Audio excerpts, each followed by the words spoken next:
Fernanda Reis saiu de Cuiabá numa sexta-feira à tarde. Destino: a cidade de Água Boa, 6 horas de estrada. Uma viagem que ela já tinha feito outras vezes. Ela nunca chegou. Mas antes de desaparecer, Fernanda contou o que havia acontecido numa viagem anterior. Uma noite, alguns meses antes, em que ela se perdeu numa estrada vicinal e bateu na porta de uma casa velha e estranha. Ela estava preocupada quando contou. A amiga que gravou disse que nunca tinha visto Fernanda assim. Não com medo do que havia vivido, mas com medo do que continuava pensando sobre aquilo. Esta é a história que ela contou. Era outubro do ano passado. Eu vinha de uma formação em Rondonópolis e resolvi voltar por uma estrada diferente, porque tinha visto no mapa que cortava bastante. Funcionou até ir a um ponto. Depois de uma bifurcação que eu não estava esperando, o GPS perdeu o sinal e eu entrei numa estrada de terra sem saber bem aonde ia dar.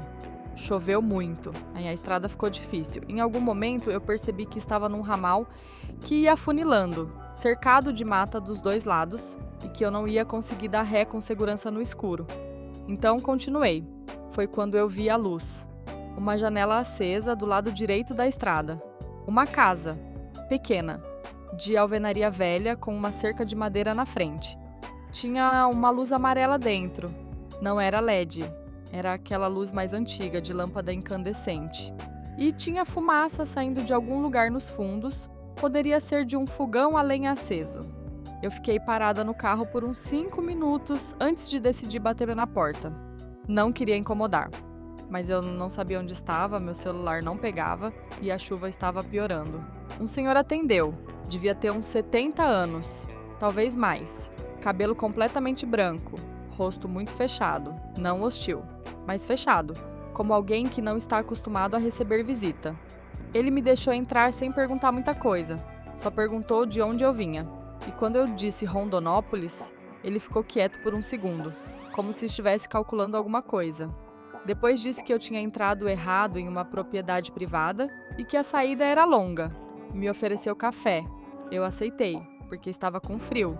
A casa por dentro era organizada, mas vazia de um jeito estranho, sem foto nenhuma nas paredes, sem objeto pessoal visível. Tinha uma mesa, 2 cadeiras, um fogão, uma porta fechada que eu assumi ser o quarto. Nada mais. Enquanto eu tomava o café, ele ficou de pé, encostado na pia, me olhando. Não era de um jeito ameaçador, de um jeito paciente, como se já soubesse quanto tempo eu ia ficar. Eu perguntei se ele morava sozinho, ele disse que sim. Eu perguntei há quanto tempo morava ali, ele disse tempo suficiente. Eu não soube o que responder para isso. A amiga que gravou o depoimento disse que, nesse ponto, Fernanda parou e ficou em silêncio por quase 1 minuto. Quando retomou, a voz estava diferente. A chuva não parou. Ele disse que eu podia ficar no quarto dele, que ele dormia na cadeira mesmo, que estava acostumado, eu não queria aceitar, mas estava exausta e sabia que sair naquele estado da estrada era perigoso. Deitei na cama com a roupa, de sapato, com o celular na mão, mesmo sem sinal. Em algum momento eu dormi. Eu acordei com barulho. Não sei que horas eram. Meu celular tinha descarregado. O barulho vinha do lado de fora do quarto. Um arrastar. Lento. Regular. Parecia algo pesado sendo movido pelo chão da sala. Fiquei deitada sem me mover, prestando atenção. O barulho parou. Ficou silêncio por um tempo longo. E então a maçaneta do quarto se moveu. Devagar. Não abriu, só se moveu. Parecia que alguém do outro lado estava testando. Eu segurei a respiração. A maçaneta voltou para a posição original. Os passos se afastaram. Não dormi mais. Fiquei olhando para o teto até aparecer claridade embaixo da porta. De manhã, ele estava sentado na cadeira quando eu saí do quarto. Acordado. Olhando para a porta, para mim. Ele me deu indicação de como sair. Me acompanhou até a cerca. E quando eu já estava entrando no carro, ele falou uma coisa que eu não consigo tirar da cabeça até hoje. Ele disse: "Você foi a 3ª esse ano." Eu perguntei o que ele quis dizer com isso. Ele não respondeu. Só fechou o portão e voltou para dentro. A amiga de Fernanda, Tatiana, tentou depois da entrevista localizar a casa no mapa. Fernanda descreveu o trecho com o máximo de detalhes que conseguia lembrar. A bifurcação, a estrada de terra, o ramal afunilado. Tatiana passou 3 dias pesquisando imagens de satélite da região. Encontrou 3 ramais que correspondiam à descrição. Em nenhum deles havia qualquer construção visível. Ela mandou as coordenadas para Fernanda. Fernanda disse que nenhuma delas era o lugar certo, que ela reconheceria se visse. 5 dias depois, Fernanda desapareceu. A Polícia Civil investigou o desaparecimento como ausência voluntária num primeiro momento.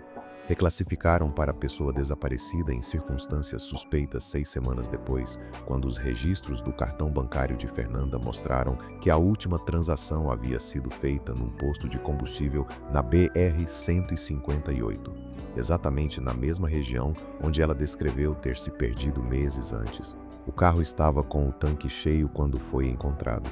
Tatiana disse que o que mais a perturba não é o desaparecimento em si. É uma coisa que Fernanda falou no final da entrevista, depois que a gravação havia sido encerrada. Algo que Tatiana anotou num caderno logo depois, porque sentiu que não devia esquecer. Fernanda disse que na manhã em que saiu da casa, quando o senhor fechou o portão e voltou para dentro, ela olhou pela janela lateral do carro antes de arrancar e viu pela janela da sala que havia outra pessoa dentro da casa, sentada na segunda cadeira, quieta, olhando para fora. Fernanda nunca havia mencionado isso antes, nem durante a entrevista. Tatiana não sabe por que ela guardou para o final, depois da gravação. Não sabemos se Fernanda voltou àquela estrada. Não sabemos se encontrou a casa de novo. O senhor, se é que existe, nunca foi identificado. E ninguém sabe quem estava sentado na segunda cadeira. Se você viajou por rodovias do Centro-Oeste e passou por algo que não conseguiu explicar, uma casa fora do lugar, uma pessoa sem contexto, um trecho que não aparece mais no mapa, manda pra gente. O endereço está na descrição. Nos vemos no próximo episódio. E não esqueça de deixar o like.